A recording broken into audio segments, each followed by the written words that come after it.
आम्ही गेलेलो समर स्पेशल मेनूचा आस्वाद घ्यायला गोणीदा धाबा पनवेलला। मेनू बघून तर दादूसचे डोलेच चमकले। दादूसने सर्वच आणायची मागणी केली।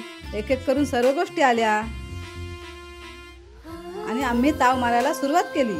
मसाला पापड, त्यातल्या कच्च्या आंब्याने तर मजाच आणलेली।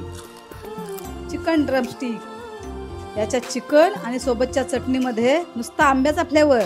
कोलीवाडा काजू किमा फ्राय तर नादच खुळा, एकदम स्पायसी आणि क्रंची।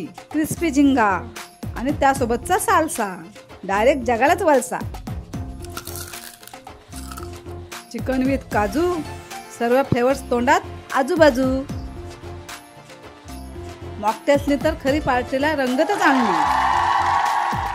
त्यानंतर खुलजा शिमशिम करत मेन कोर्स ओपन केला। फिश फ्राय सोबत चिंचेचा सार आणि फोडणीचा भात खाऊन दादूस झाला गार। फणस भात तर अप्रतिमच होता, एकदम चुम्माच।